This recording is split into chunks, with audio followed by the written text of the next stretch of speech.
No healer could save the Alpha King's pup until the Wolfless Omega did the impossible. Tell the king to prepare the pyre. I would rather tell him to tear your throat out with his teeth, Benedict. Do not ask me to deliver a death sentence to a father who has not slept in a week. It is not a sentence, Evander. It is mercy. The boy's lungs are filled with fluid that no magic can drain. The moon goddess is calling the pup home. Who are we to bar the door? We are his guard. We hold the line, even against death. Then you hold the line against a ghost. The air dies tonight. Rain assaulted the high towers of Blackwood Citadel, hammering against the stone like the fists of a vengeful god. Inside, the atmosphere was suffocating, heavy with the metallic scent of ozone and the damp, sour smell of fear.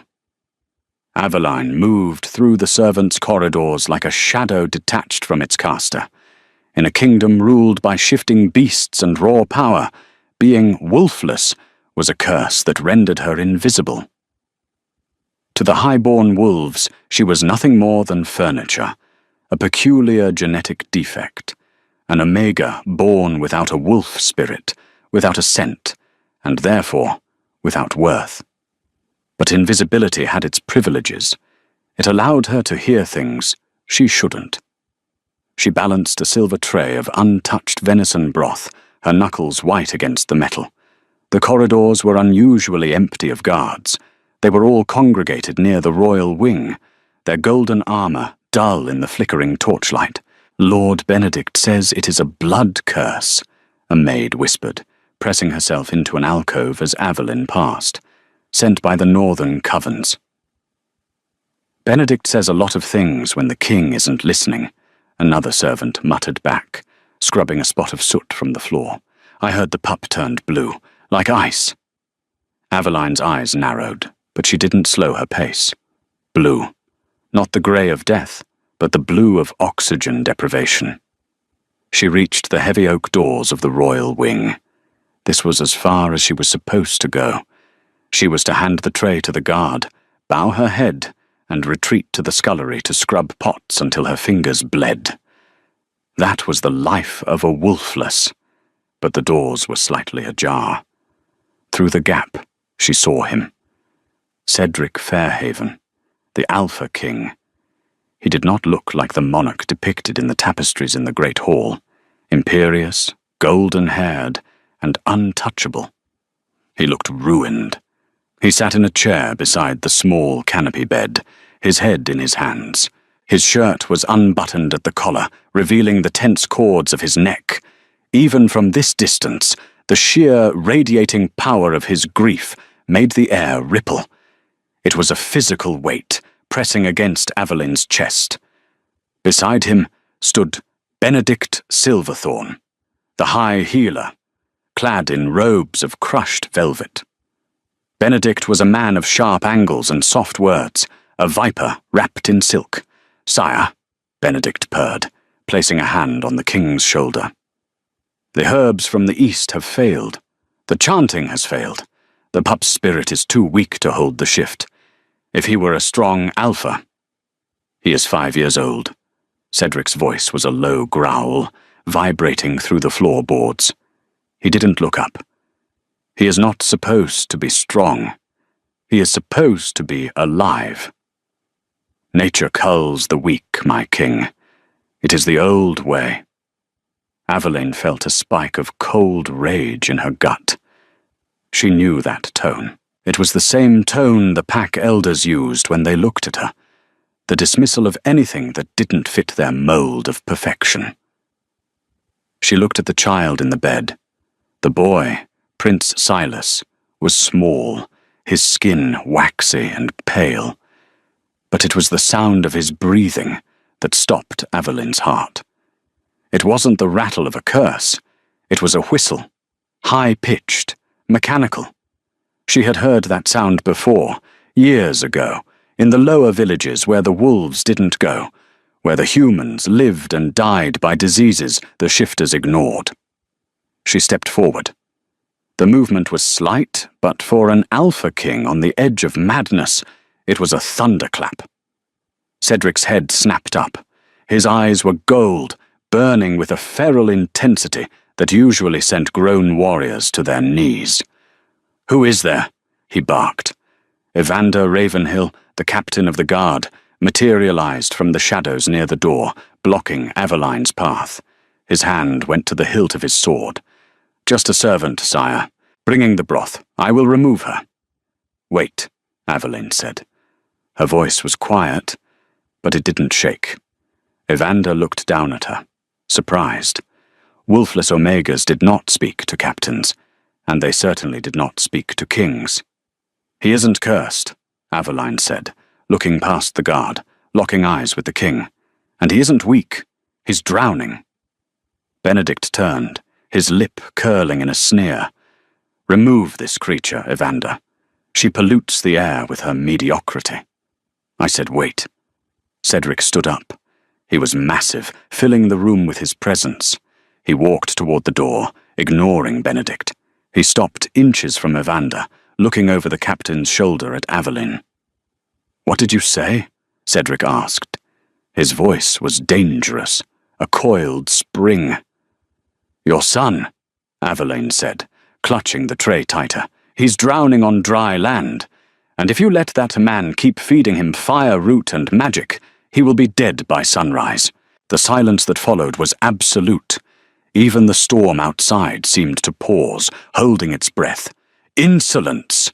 Benedict hissed, stepping forward, his robes swirling. "This is Aveline, the null, the empty one. She has no wolf, sire.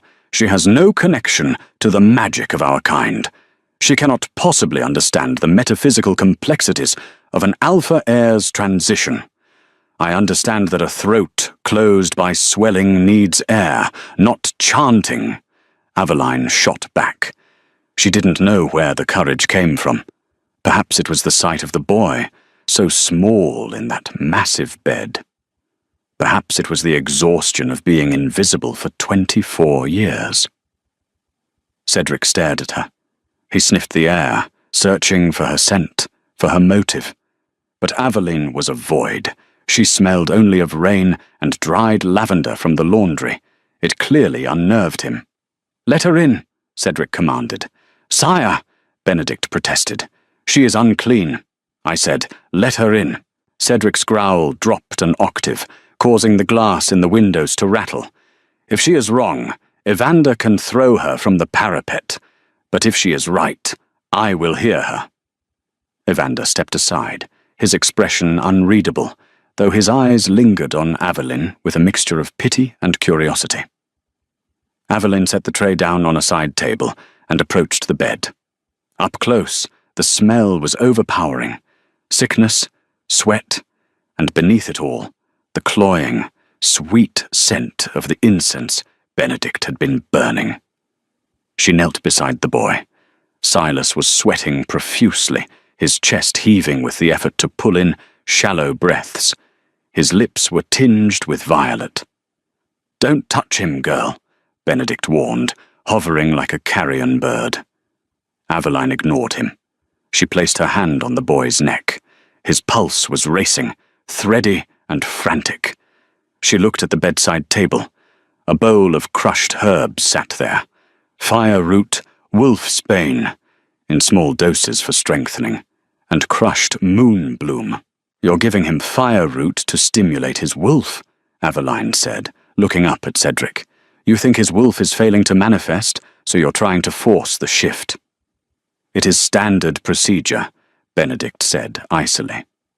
"It's poison," Aveline corrected. "Not to a wolf, but to him. Look at his skin. The hives."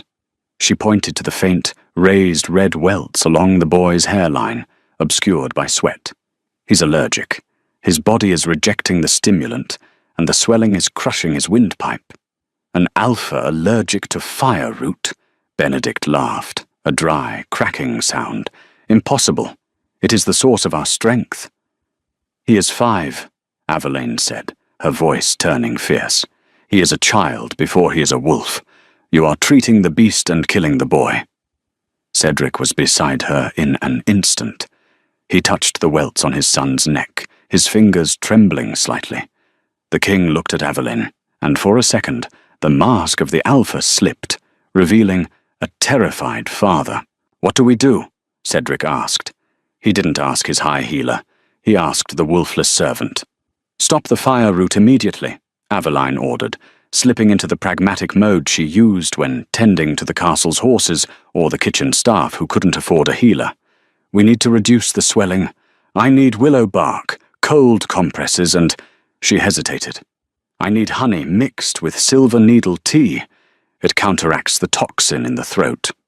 "Silver needle is a peasant's weed," Benedict scoffed. "Sire, this is madness. She is mocking our traditions." "Evander," Cedric said, his eyes never leaving Aveline's face. "Yes, my king? Get her what she needs. Now." "And Benedict?" Evander asked, his hand drifting to his sword again. Cedric stood slowly and turned to the high healer. The look on the king's face was terrifyingly calm. "Benedict, you will stand in the corner. If my son breathes easier within the hour, you will keep your station. If he does not," Cedric let the sentence hang in the air, sharper than any blade. Aveline didn't wait to hear the rest. She was already rolling up her sleeves, her hands moving to the boy's burning forehead. She wasn't a healer, not by title. She was just a girl who watched the world while the world looked right through her. And right now, she was the only thing standing between the Alpha King's heart and the grave. 3 hours later, the silence in the room was different. It wasn't heavy anymore. It was fragile, like spun glass. Prince Silas was sleeping.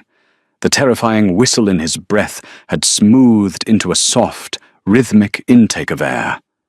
The violet hue had faded from his lips, replaced by a healthy, albeit pale, pink. Aveline sat on the floor beside the bed, her back against the heavy velvet drapes. She was exhausted. Her hands, which had been steady while she worked, were now trembling with the adrenaline crash.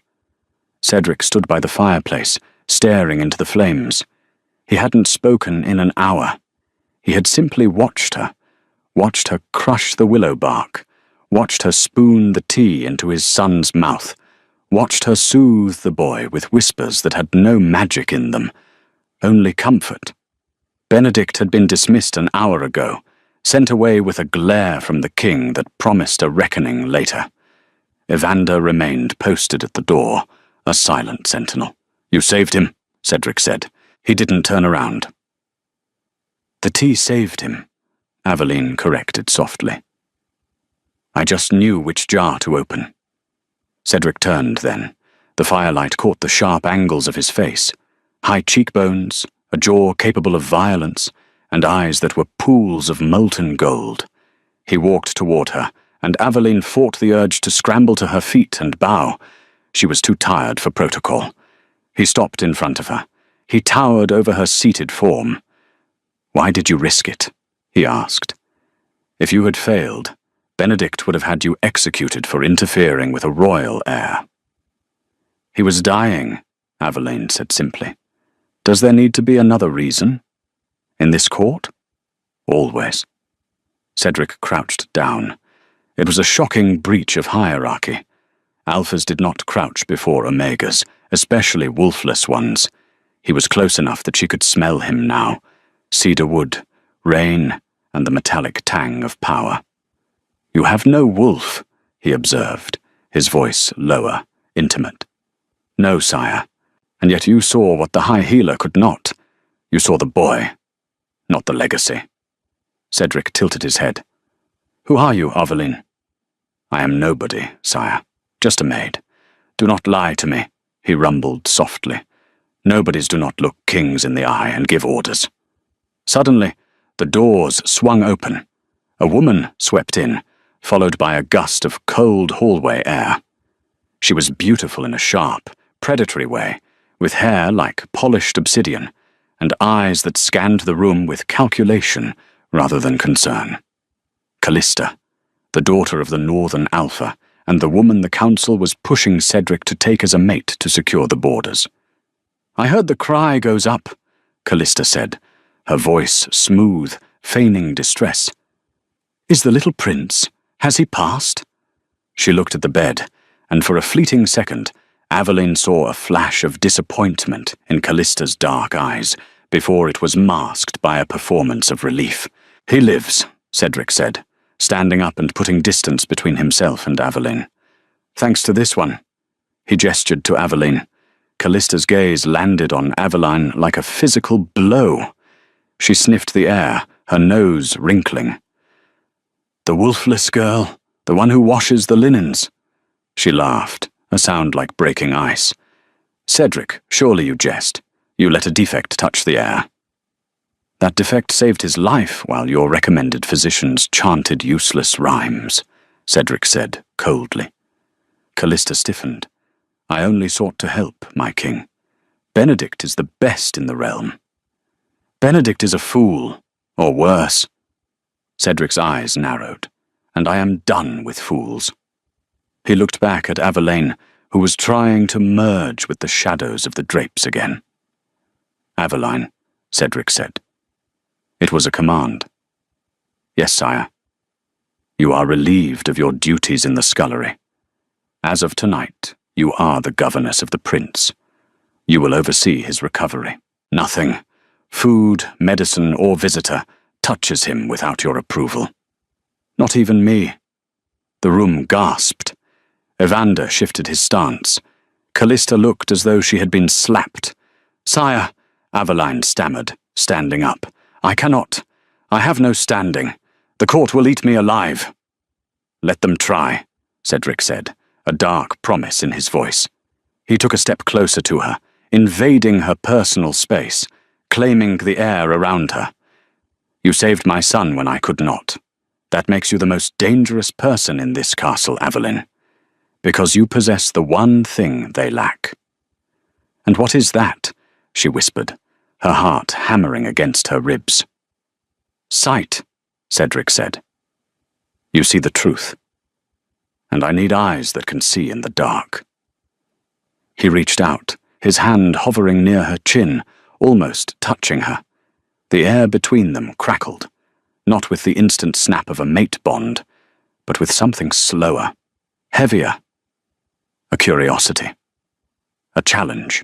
"Do we have an agreement, Aveline?"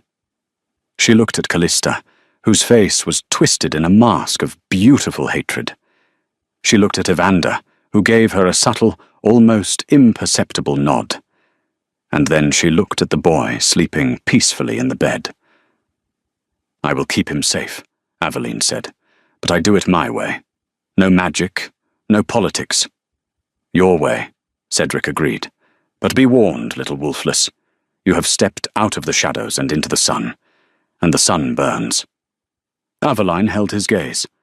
"I've been burned before, my king. I don't break easily." Cedric's mouth quirked up at the corner, a ghost of a smile on a face that hadn't smiled in years. "We shall see." The royal wing was a fortress, but to Aveline it felt more like a cage made of gold and silk. 3 days had passed since she had been named governess, and the silence from the court was deafening. It was the calm before the hunt, a breathless suspension of reality, where every shadow seemed to lengthen, and every whisper in the corridor sounded like a threat. Inside the nursery, the air was thick with the scent of dried lavender and the faint, antiseptic smell of willow bark. Aveline moved through the room with the precise, quiet economy of someone who had spent a lifetime trying not to be seen. She adjusted the heavy velvet drapes, blocking out the grey winter light, and returned to the bedside. Prince Silas was awake. He was a quiet child, possessing his father's golden eyes, but none of the terrifying intensity that made the king so formidable. The boy watched Aveline with cautious curiosity as she checked his meals, sniffed his linens for foreign scents, and barred the door against well-wishers. She had become his gatekeeper, a barrier of flesh and bone between the air and a court that whispered of his demise. "My father says you have no wolf," Silas whispered on the 4th morning, clutching a velvet blanket to his chest. He was sitting up, the colour returning to his cheeks, though he still looked fragile, like a porcelain doll that had been cracked and glued back together. Aveline paused in her task of arranging fresh winter berries in a silver bowl. She selected each berry carefully, checking for soft spots, for punctures, for anything that didn't belong. "That is true, Your Highness. Does it hurt?" he asked innocently, his head tilting to the side. "Being empty?" Aveline's heart gave a painful squeeze. The question was not cruel. It was merely a child trying to understand a world that defined existence by the beast within. "It is not empty, little one," she said softly, sitting on the edge of the mattress. "It is just quiet. While everyone else has a storm inside them, crashing and howling, I have a still lake. It helps me see things the storm hides." Silas considered this, his small brow furrowing. "The storm is loud," he admitted in a small voice. "Sometimes I hear the others, the guards. Their wolves are angry. It hurts my ears." "I know," Aveline soothed, smoothing his hair back. "That is why I am here. To be the quiet." The heavy oak doors creaked open, the sound echoing like a gunshot in the hushed room. Evander Ravenhill stood there, his face grim, his armour stained with the dust of the training yards. Behind him stood a procession of servants, their heads bowed, bearing wrapped gifts piled high on silver platters. "Tributes for the prince's recovery," Evander announced, though his hand rested uneasily on his sword hilt. His eyes darted around the room, checking the corners before settling on Aveline. "From the Lady Callista and the Northern delegation. They insist that the prince receive them personally." Aveline stood up slowly, placing herself between the bed and the servants. Her posture shifted, losing the servant's slouch and gaining the rigid spine of a protector. "Leave them on the table. Do not approach the prince." The servants, sensing the shift in power, or perhaps smelling the lingering scent of the Alpha King on her clothes, obeyed quickly. They deposited the bundles and scurried out, as if the room were on fire. Evander remained, kicking the door shut with his heel. "You are making powerful enemies, Aveline," Evander murmured, walking over to watch her inspect the packages. "Callista is not used to being denied access. She claims she wants to comfort her future stepson. She has been weeping in the great hall, telling anyone who will listen that you are keeping a mother figure from a sick child." "She is not his mother," Aveline muttered, picking up a box wrapped in red silk. "And she wants to finish what nature failed to do." She unwrapped the silk. Inside sat a beautifully carved wooden wolf, painted in intricate northern designs of black and silver. It was a masterpiece of craftsmanship, heavy, expensive, and smelling of pine and fresh varnish. Its eyes were two small sapphires that seemed to glint with malice. It seemed harmless, a toy for a boy who would one day lead the pack. But Aveline didn't look at the artistry. She looked at the seams. She ran her fingers over the smooth wood, feeling for imperfections. Her fingertips, sensitive from years of scrubbing rough floors and mending delicate lace, grazed a microscopic ridge on the belly of the wooden wolf. A latch. "What is it?" Evander asked, his hand drifting to his weapon. "It's hollow," Aveline whispered. She didn't open it immediately. She brought the toy closer to her face, not to look, but to smell. Beneath the pine and varnish, there was something else. Sweet, cloying, like flowers left too long on a grave. She popped the latch open with her thumbnail. Inside wasn't a mechanism or a hidden jewel. It was a small, porous sachet filled with dried purple petals and a fine, glittering dust. "Potpourri?" Evander asked, confused. Aveline recoiled, her hand shaking as she set the wolf down on the table. "Nightshade," she hissed, mixed with crushed glass. Evander went pale, the colour draining from his face until his scar stood out in stark relief. "It's a subtle dust," Aveline explained, her voice trembling with a mixture of rage and terror. The mechanism is designed to puff it out when the toy is squeezed. If he played with this, if he hugged it while he slept, the dust would get on his hands. He would rub his eyes, or put his fingers in his mouth. And the glass? Microscopic shards. They would cut the lining of his throat and stomach, ensuring the poison enters the bloodstream instantly. It would look like a relapse, a seizure, internal bleeding caused by the stress of the shift. Evander stared at the toy with horror. It is a weapon. Take it, Aveline said, looking up at him, her eyes hard. Take it to the king. Show him what his peace offering from the north truly is. Evander reached for the wolf, then stopped. His hand hovered over the wood. I cannot. What do you mean you cannot? Aveline snapped. He nearly died.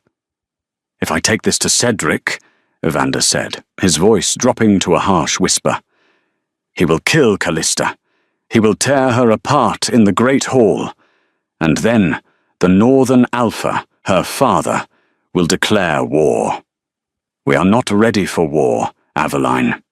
Half our forces are in the south, dealing with rogues. If we accuse the Northern Alpha's daughter of assassination without proof that she put it there, we doom the kingdom. She will claim a servant tampered with it. She will claim you planted it to frame her. Aveline looked at the deadly toy, then at the innocent boy watching them with wide, confused eyes. The realization hit her like a physical blow, knocking the wind from her lungs. The law could not protect them. The king's title could not protect them. Justice was a luxury for those who could afford a war. So we do nothing? She asked, her voice hollow. We survive, Evander said grimly. That is the victory. Aveline grabbed the wooden wolf. She walked to the fireplace, where a log burned low. Then we burn it, she said cold, throwing the masterpiece into the flames. The wood hissed, the varnish bubbled, and the purple petals curled into ash. And we tell Callista the prince loved it so much he slept with it. We tell her he held it all night. Let her wonder why he isn't dead. Let her wonder if he is immortal. Let her fear me. Evander looked at the wolfless girl, really looked at her. He saw the soot on her hands, the fire in her eyes, and the absolute refusal to bow to the inevitable. For the first time in his service, he bowed to her. It wasn't the shallow nod given to servants. It was the bow given to a warrior. As you command, Governess. The Winter Solstice Ball was mandatory. It was a display of power, a signal to the neighboring packs that the Fairhaven line was strong, that the air was recovering, and that the crown was unshakable. It was a lie wrapped in velvet, and everyone knew it. Cedric had insisted Aveline attend. I need you watching the room, he had said earlier that evening, his voice leaving no room for argument as he paced the length of her small chamber. Silas will be in the gallery with the guards, behind bulletproof glass. You will be by my side, or near enough to see what I cannot.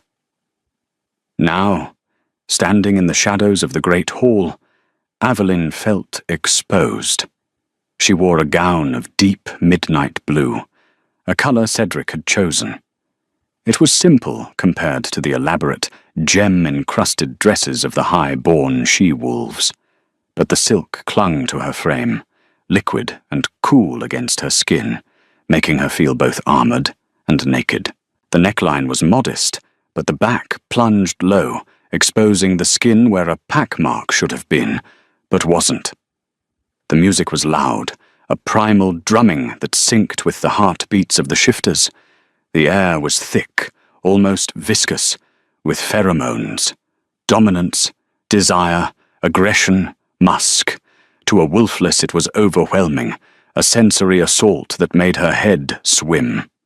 You look like a deer trying to blend in with a pack of lions, a voice drawled. Aveline turned to see Briseis, the general of the king's armies.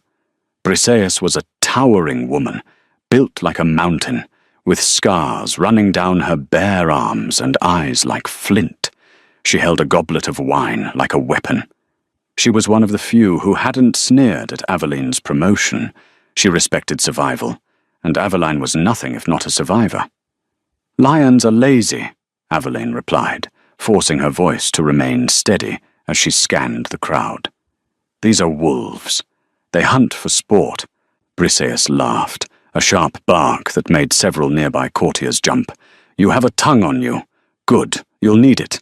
Look at them." She nodded toward the center of the room. Cedric was dancing with Callista.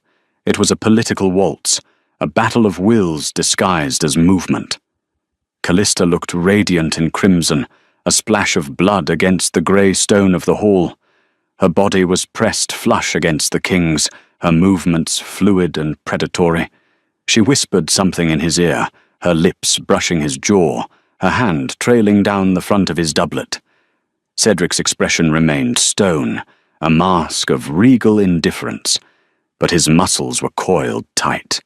He moved with the deadly grace of an apex predator, but his eyes were not on his partner. They were scanning the room. They landed on Aveline. For a second, the music faded. The chatter of the court, the clinking of glass, the roar of the fire, it all fell away. Across the sea of spinning bodies, the Alpha King locked eyes with the Wolfless servant. There was a pull there, magnetic and terrifying. He wasn't looking at her like a tool anymore. He wasn't looking at her like a governess. He was looking at her like a man starving for something he couldn't name, something that wasn't power or politics. A flush rose on Aveline's neck. She shouldn't be seen by him. Not like this. Callista noticed the look. Her smile sharpened into a snarl. She spun Cedric away, pulling his attention back, her claws digging into the velvet of his doublet, leaving small snags in the fabric. "Careful," Briseis warned softly, noticing the interaction. "The North does not share prey. And make no mistake, girl. To her, the king is just the biggest trophy on the shelf." "I am not prey," Aveline said, though her hands were trembling. "Tonight," Briseis said, taking a long drink. "Everyone is prey." A waiter passed by with a tray of crystal goblets filled with spiced wine. The scent hit Aveline before the tray even reached them. The hall smelled of roasted meat, pine, and expensive perfume. But this new scent cut through it all. Amidst the warm notes of cinnamon and clove, there was a sour, metallic note. Bitter almonds. No. Something sharper. Arsenic. Aveline froze. Her eyes snapped to the tray. It wasn't in all the cups, just one. The one with the golden rim, etched with the royal crest. The one the waiter was carrying directly toward the high table, where Cedric and Callista were approaching for the toast. Time seemed to slow down. She saw the waiter's blank expression, likely compelled by magic or bribery. She saw Benedict, who had reappeared for the feast, watching from the shadows with a smug, oily smile. She saw Cedric reach the table. "My king!" Benedict's voice rang out, silencing the music. He raised his own glass high. "To the health of the air, and to the union of North and South." The crowd cheered. Cedric reached for the golden-rimmed goblet. Aveline didn't think. The lake inside her, usually so still, rose up in a tidal wave. She moved. She wove through the dancers, ignoring the growls of annoyance as she bumped into high-ranking alphas. She slipped past the guards who recognized her too late. Cedric's fingers brushed the stem of the glass. He lifted it. "No!" Aveline lunged. She didn't have the speed of a wolf, but she had the element of surprise. She collided with the heavy oak table, her hand swiping out not to catch the cup, but to strike it. The goblet flew from Cedric's hand. It spun in the air, a glittering arc of death, before crashing onto the stone floor. The red liquid splattered like blood across Callista's pristine, crimson dress and onto the polished boots of the king. The music stopped instantly. The silence was absolute. "You clumsy, wretched little—" Callista shrieked, the sound piercing the air. She raised her hand to strike, her face twisted into a mask of pure, demonic fury. Her nails elongated into razor-sharp claws. Cedric caught Callista's wrist in midair. The sound of his growl was low, vibrating through the floorboards, shaking the banners on the walls. It was a sound that promised violence. "Do not," Cedric said, his voice a low rumble of absolute authority. "Touch her." "She ruined the toast," Callista spat, struggling against his grip, her eyes flashing red. "She is drunk. She is a disgrace. Look at her, throwing herself at you like a common—" Aveline stood up, her dress stained with the splashback, shaking uncontrollably. She pointed at the floor. "It wasn't wine," Aveline breathed. Her voice was a whisper, but in the dead silence of the hall, it carried to the rafters. "Look." Everyone looked down. The puddle of wine on the floor was hissing. Bubbles rose from the stone as the liquid ate into the granite, releasing a foul, acrid smoke. The stone was turning black, dissolving under the potency of the acid. Cedric released Callista and looked at the floor. He stared at the spot where the liquid had eaten a hole in the rug. If he had drunk it, his throat, his stomach, his very insides would have liquefied in seconds. No healing factor could have saved him from that. He looked up. His eyes were entirely gold now, the wolf fully present at the surface. He looked at Benedict. The high healer was backing away, his face the color of ash, his eyes darting toward the exits. "Seize him," Cedric ordered. The command wasn't loud, but it was absolute. The fallout was chaotic. The ballroom erupted into pandemonium. Guards drew swords, northern delegates shouted in protest, and amidst the screaming crowd, Benedict had vanished, likely through a servant's passage, aided by those who wanted the king dead. The ball was over. The castle was on lockdown. Cedric found Aveline on the balcony of the royal wing an hour later. She was staring out at the snow-covered mountains, her arms wrapped around herself. The cold wind bit at her exposed skin, turning her breath into white plumes, but she didn't feel it. The adrenaline was fading, leaving her hollowed out and trembling. He didn't announce his presence. He didn't stomp or growl. He simply wrapped his own heavy, fur-lined cloak around her shoulders, engulfing her in his warmth and his scent. Cedar wood, rain, and the metallic tang of unspent fury. "You saved me," he said. His voice was rough, stripped of its royal polish. "Again. I have a habit of being in the way," Aveline replied, pulling the cloak tighter, burying her nose in the fur before she could stop herself. It smelled like safety. "You have a habit of being exactly where you are needed." Cedric turned her around to face him. His hands lingered on her shoulders, heavy and grounding. "They will come for you now, Aveline. Truly. The shadows are no longer safe. You humiliated Callista and exposed Benedict. You are a target. I know. I can send you away," Cedric said, the words sounding like they cost him physical pain to speak. He looked at her with an intensity that made her knees weak. "I can give you gold, a new name, a cottage in the Southern Isles where the sun always shines and the wolves are tame. You would be safe there." Aveline looked up at him. She saw the conflict in his eyes, the king who needed to protect his subject versus the man who wanted to keep her close. "Is that what you want? To send me away?" Cedric stared at her. The moonlight turned his eyes into liquid silver. "No, it is the last thing I want. My wolf paces when you are not in the room. It is maddening. You have no scent, no magic, yet you are the only thing that calms the storm in my head." He stepped closer, eliminating the space between them. He blocked the wind. He blocked the world. His hand came up to cup her cheek, his thumb brushing over her lower lip. It was a touch so tender, so at odds with the violence of the evening that it terrified her more than Callista's claws ever could. "Why?" he whispered. "Why do you fight for a king who let you be treated like a ghost for years? Why do you risk your life for a court that despises you?" "I don't fight for the king," Aveline whispered back, her breath hitching as his thumb traced the line of her jaw. "I fight for the father who sat by his son's bed and wept. I fight for the boy who asked me if my emptiness hurt." Cedric let out a shuddering breath.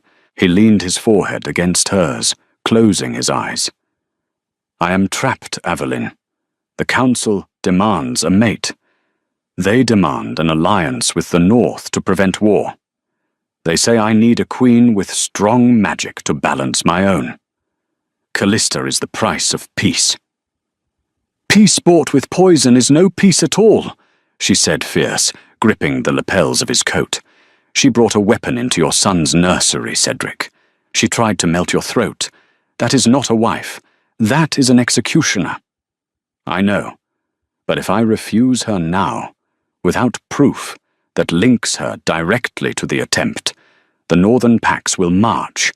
They will claim I insulted their honor, and I cannot fight a war while watching my back for assassins in my own home." "You won't be watching alone," Aveline vowed. "Let me be your eyes, Cedric. Let me see what they hide. Let me stand where the light doesn't reach." "And who will protect you?" Cedric asked, his voice cracking. "You are fragile, Aveline. One blow. You will," she said simply. Cedric's grip on her tightened until it was almost painful. He lowered his head, his lips hovering inches from hers. The tension was a pulled bowstring, vibrating with potential energy. "If I kiss you," he warned, his voice a low growl, "I will not be able to let you go. And if I claim you, without a wolf, it could kill you. The bond is too strong for a human soul. It burns." "I am not human," Aveline said fiercely, tilting her head back, offering herself to the fire. "I am wolfless. There is a difference. I am not empty, Cedric. I am just waiting to be filled." The double meaning hung in the freezing air, heavy and intoxicating. Cedric groaned, a sound of surrender, and tilted his head to claim her mouth. Clang! The sanctuary shattered. The warning bell from the outer wall began to toll, a deep, mournful, rhythmic sound that signaled only one thing. Cedric pulled back, his eyes instantly shifting to gold. The man gone, the king returned. He spun toward the horizon. "The North!" he snarled. Torches were flickering in the tree line, thousands of them, like a river of fire flowing toward the gates. "They didn't wait for the marriage," Cedric said, his voice cold as the ice on the mountains. "Benedict must have signaled them. They were waiting for me to die at the toast. When I didn't fall, they decided to push the gates," Aveline finished. He looked at Aveline, the moment of intimacy shattered by the brutal reality of war. "Go to Silas," Cedric commanded, drawing a dagger made of black steel from his belt and pressing it into her hand. "Take him to the safe room in the crypts. Bar the door. Trust no one but Evander." "Cedric!" She reached for him. "Go!" he roared, the alpha command slamming into her chest, forcing her feet to move. Aveline turned and ran, the heavy cloak trailing behind her like a shadow, clutching the dagger to her chest. Behind her, the king of the wolves let out a howl that shook the very foundations of the castle, a challenge to the encroaching dark. The crypts were the obvious choice. Too obvious. The stone corridor beneath the castle shuddered, dust raining down from the vaulted ceiling as another battering ram slammed into the main gates above. The sound was a dull, rhythmic thud, the heartbeat of an invasion. Aveline dragged Prince Silas toward the heavy iron door that led to the Undercity, but her hand froze on the cold latch. Her mind, unclouded by the panic of a wolf's instinct, raced through the variables. Benedict knew the castle's anatomy better than anyone. He knew the airflow of the tunnels. He would expect the king to send his son into the dark. "We aren't going down," Aveline whispered, the realization hitting her with the force of a physical blow. She pulled Silas back, her grip on his small shoulder tight. "Benedict knows the crypts. He knows the scent trails. It's a trap." "Where then?" Silas whimpered, clutching the dagger she had given him with white-knuckled desperation. It was comically large in his hands, a tool of war for a child who should have been holding a toy. "Father said the crypts. We have to listen to the king." "Your father thinks like a wolf," Aveline said, crouching down to look him in the eye. "Wolves rely on scent and sound. They hunt in the dark. We need to go where no wolf can stand to be. We need to go where the air screams." She looked up. Through an arrow-slit window, she saw it, spiraling into the stormy night sky, a jagged silhouette against the lightning. The great bell tower of Blackwood. It was an ancient, imposing structure of black granite, rarely visited, because the resonance of the massive iron bells was known to be excruciating to the hypersensitive ears of shifters. "Up!" Aveline commanded, standing up. "Up!" Silas balked. But the storm. "Run!" They ran. They bypassed the heavy oak doors of the sanctuary and sprinted for the spiral staircase that hugged the tower's spine. The stairs were narrow, winding tight enough to make heads spin, slick with the damp of centuries. The climb was brutal. Aveline's lungs burned, her legs screaming in protest, but she didn't slow down. Below them, the sounds of battle grew louder, the clash of steel, the inhuman roars of shifting wolves, the screams of the dying. But as they climbed higher, a new sound began to dominate. The wind. It howled through the open arches of the tower like a banshee, tearing at their clothes, pushing them back. The higher they went, the thinner the air became, charged with the ozone of the lightning storm raging outside. Silas covered his ears, his face twisted in pain. "It hurts! It's too loud!" "I know," Aveline soothed, though she had to shout to be heard. She pushed him forward, her hand flat against his back. "But it will hurt them more. Keep moving, Silas. Don't look down." They reached the belfry just as the main gates below gave way, with a sickening crunch of wood and iron that vibrated up the tower's shaft. The sound of the invading army flooding the courtyard was a chaotic roar, a tidal wave of violence. But up here, it was drowned out by the wind whipping around the massive bronze bells. The belfry was a cavernous open-air platform. 3 giants hung in the darkness, the mourner, the king's voice, and the largest of them all, the Titan. The Titan was a monstrosity of iron and bronze, silent for 50 years, its mouth gaping wide enough to swallow a man whole. Aveline shoved Silas behind the thick wooden frame of the Titan. "Do not move," she ordered, grabbing his face to make him focus. "No matter what you see, do not uncover your ears. Do you understand? Keep them covered." Silas nodded, tears streaming down his face, curling into a ball in the shadows. Aveline turned to face the entrance. She stood in the center of the wind-lashed platform, her hair whipping across her face. She didn't have a sword.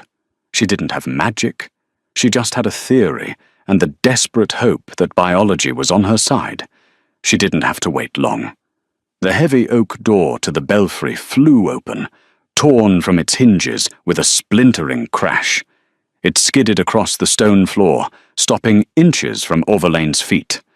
Callista stood in the doorway. She was breathtaking in her violence. Her crimson gown was shredded to ribbons, revealing fitted leather armor beneath. Blood, bright and oxygenated, not her own, smeared her cheek and matted her obsidian hair.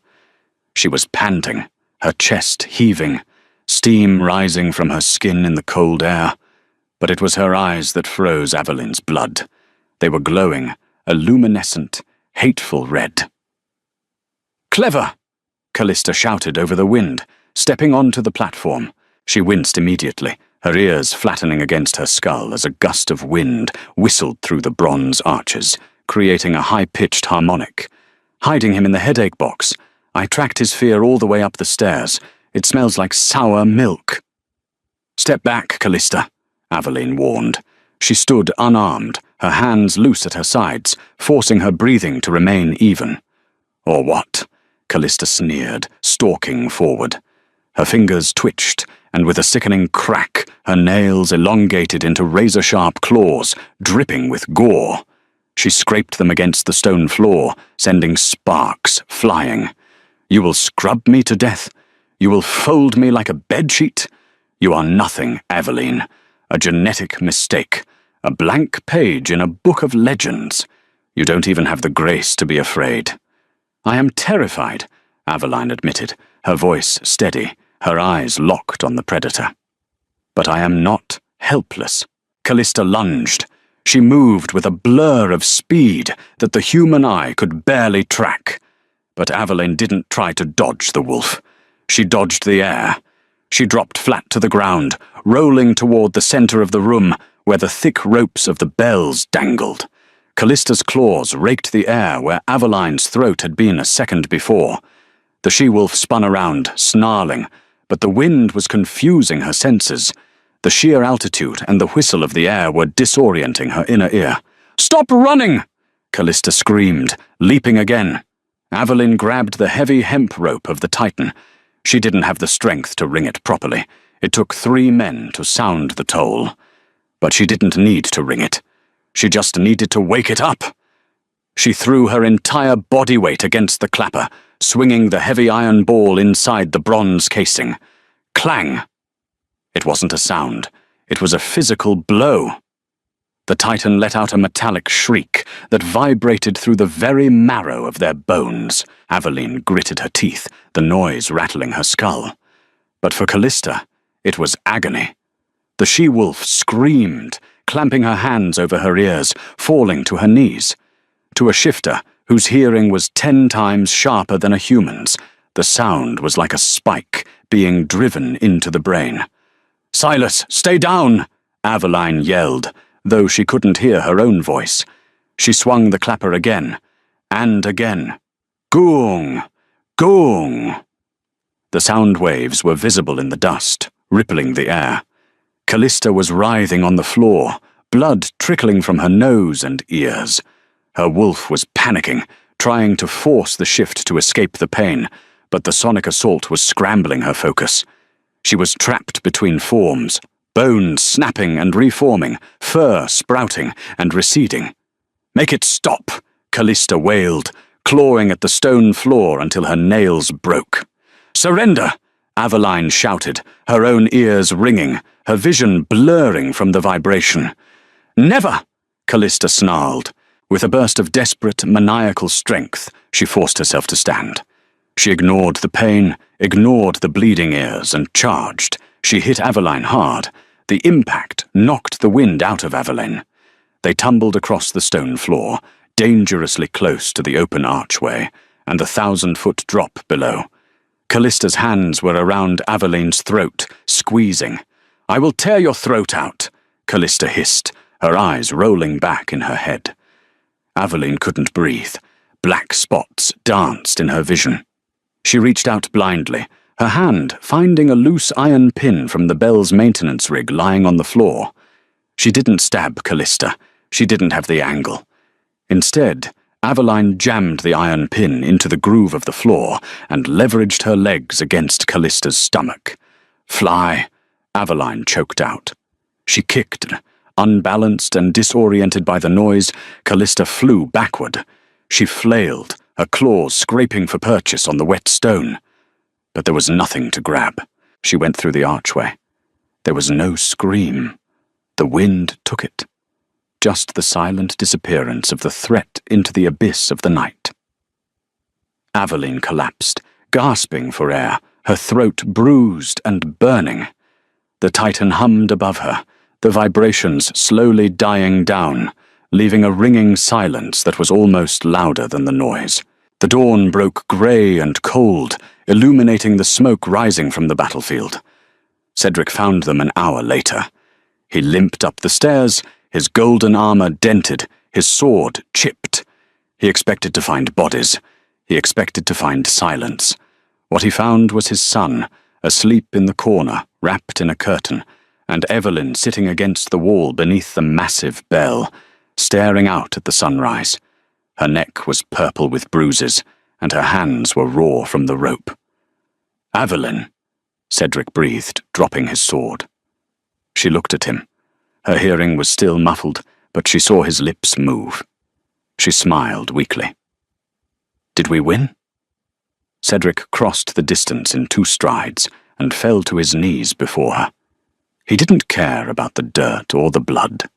He pulled her into his arms, burying his face in her hair. He was shaking, tremors of an alpha coming down from the rage of war. The Northern Army broke when Callista fell. Cedric murmured against her neck. They saw her fall from the tower. They thought the moon goddess herself had struck her down. He pulled back to look at her, his thumbs tracing the bruising on her throat with agonizing tenderness. But it wasn't a goddess. It was you. "I just rang the bell," Aveline rasped, wincing as she swallowed. Wolves don't like loud noises. Cedric let out a sound that was half laugh, half sob. "You fought an alpha princess with a bell. You are insane." "I am Wolfless," she corrected softly. "I used what I had." "You have everything," Cedric vowed. "You have everything that matters." Later that day, the Great Hall was not filled with a celebration of war, but a gathering of witness. The survivors of the siege, nobles, soldiers, and servants alike, watched in silence. Cedric stood on the dais, but he did not sit on the throne. He held Silas's hand on his left, and Aveline's on his right. "The old laws say an alpha must mate with a wolf of equal strength," Cedric addressed the court. His voice was hoarse, but carried to every corner. "They say a Wolfless is broken, empty." He looked at Aveline. He raised her bruised hand, pressing a kiss to her knuckles in front of the entire assembly. "We were wrong," Cedric declared. "The wolf is flesh. Flesh bleeds. Flesh dies. But spirit—" He looked around the room. "Spirit is what climbs a tower when the world is burning. Spirit is what saves a king when he is blind." He turned to Aveline, pulling a ring from his own finger, the signet of the Alpha, heavy gold and ancient. "I do not ask you to be my mate, for I cannot bite you," Cedric said softly, for her ears alone. "I ask you to be my equal. I ask you to be the silence that quiets my storm. Will you take this burden? Will you take this king?" Aveline looked at the ring, then at the man. She saw the fear in his eyes, not of war, but of losing her. "It is not a burden," Aveline whispered, taking the ring. It was too big, so she closed her fist around it, holding it against her heart. "It is a balance." Cedric smiled, and the sun seemed to break through the high windows, bathing them in light. He leaned down and kissed her, not a claiming, but a surrender. And for the first time in the history of the 7 Packs, the court did not bow to a power they feared. They bowed to a woman who had saved them without lifting a sword. Aveline's story is a testament that we are not defined by what we lack, but by how we use what we have. In a world of noise and fury, she found strength in silence and strategy. She proved that you don't need claws to fight your demons, and you don't need magic to perform a miracle. Sometimes, the most powerful thing you can be is simply, unapologetically, yourself. If this story of the Wolfless Queen resonated with you, and if you believe that love is the strongest magic of all, please like, share, and subscribe to join our pack. The moon shines for us all, wolf or not.